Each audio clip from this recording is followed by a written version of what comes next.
Right then, it's Super Sunday, guys, and it's Chennai versus Delhi, and it's going to be an intriguing battle, this, because Delhi need the points, of course, but Chennai, of course, they will be playing party spoilers. You can catch it all in this match preview. Dirk Nannes, don't go anywhere.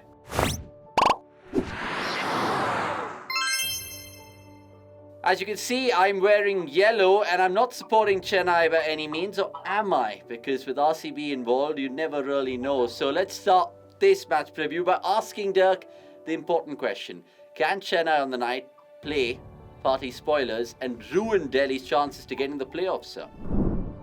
I think they can. Will they? I'm not sure.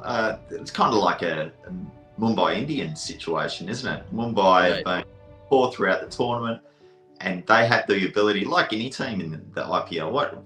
Something the IPL is excellent at is being very even across the tournament. Any team can beat anyone on their day, and that's what I really like. So CSK can do it. I do think they've got the pedigree. Can they knock off Delhi? Delhi are in some pretty decent form. They absolutely they're desperate for the win, and probably that thirst to get the result and get into the finals is probably going to aid Delhi more than sort of CSK had the motivation to knock teams off. But it's an intriguing battle. It is. So let's, of course, start with Chennai Super Kings, because one bright light has been Devon Conway, back-to-back 50s for him. He's almost showing glimpses of Michael Hussey when he played for the franchise. Would you agree with that thought, Dirk? Yeah, a little bit, but it's no surprise. If you look at Conway's record across all formats, he is an extraordinary player. He burst onto the international scene and absolutely dominated. So I don't think it's necessarily a surprise that he comes in and plays that type of role. He's a high-quality batsman, and I don't think it's a flash in the pan. I think this is a sign of sustained success at IPL. To be frank, I'm surprised that we haven't seen more of him. Yeah, let's see how that story unfolds, because they'll be hoping that Rituraj and Conway stitch a good stand together, not just in this season, but going forward as well, because the mega auction was just completed. Now, when we look at Chennai Super Kings in the last two games, how much have they missed Dwayne Bravo? Because the numbers tell us that they have. Do you echo those thoughts as well? Absolutely. I mean, Dwayne Bravo's record is remarkable. When you look at it, his economy rate of 8.7, that doesn't sound fantastic, but when you analyse it and have a look at the overs that he bowls and the times of the game and the difficult times that he actually bowls, it is a remarkable record. His strike rate's 12.8 or something like that, so it's pretty phenomenal and really is a difficult graft to do, particularly when you're a bowler who's been doing it for so long, because batsmen work you out and end up taking you down.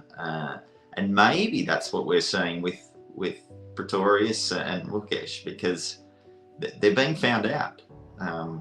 Batsmen are starting to be wise and understand how they go about their work, and they're being, suddenly the shoe's on the other foot. They're not the surprise anymore. They're the people that everyone has analysed and work out how they bowl, and they're being taken down as a result. Now, it makes you think about David Warner, and he'll be coming up against his Chennai attack. He's been looking brilliant, to say the least. Now, what I want to ask you is about how they've been setting up their wins, especially in the power play. They enjoy the best run rate in terms of any batting unit this season. Do you think that's the key for Delhi in terms of all their wins that they've mustered?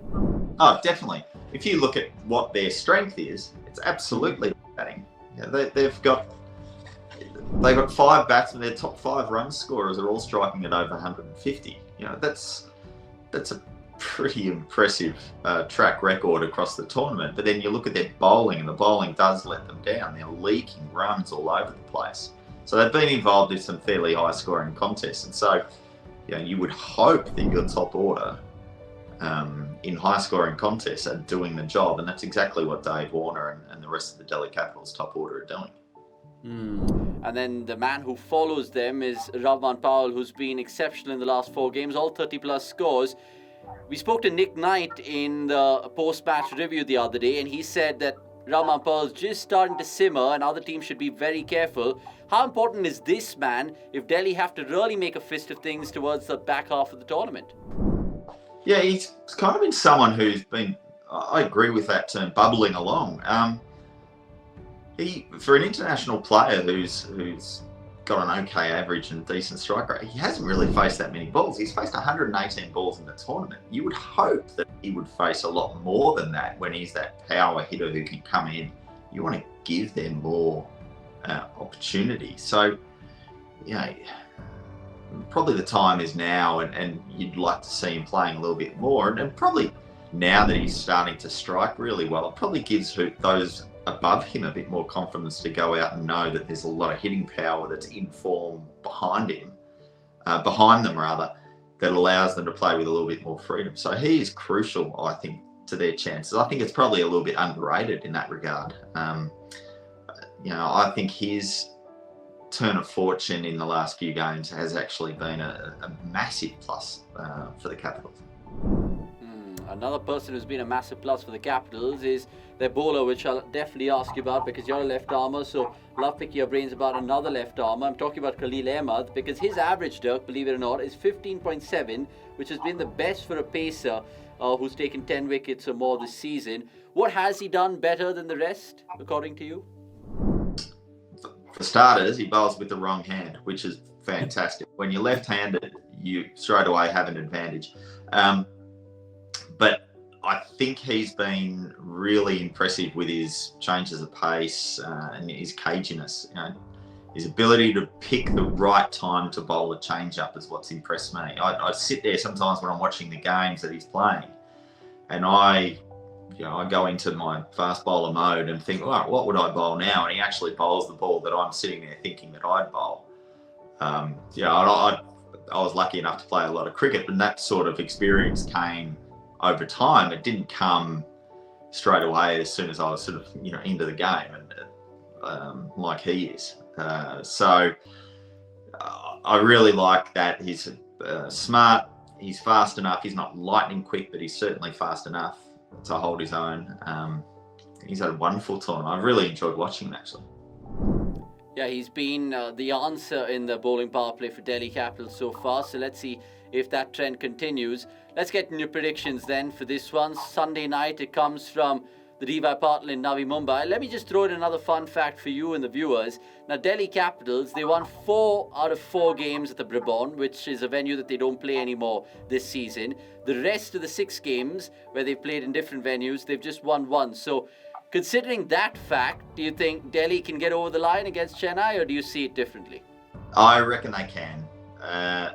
I just think that this game's too important for them, and I know that they've got some big game players in there, Dave Warner in particular. I feel as though they had too much to play for to let this one slip. They're a form team. I just think that they're the ones who have got the edge in this game. Okay, so let's see if Ricky Ponting and his Delhi Capitals bag those 2 points, because if it does, it'll again make it all the more riveting to see how this culminates in terms of the IPL playoff race. That's all we have. Catch us, of course, on Sunday night, where we discuss both the games with Dirk Nannes himself. Until that time, it's a goodbye from both Dirk and me right here.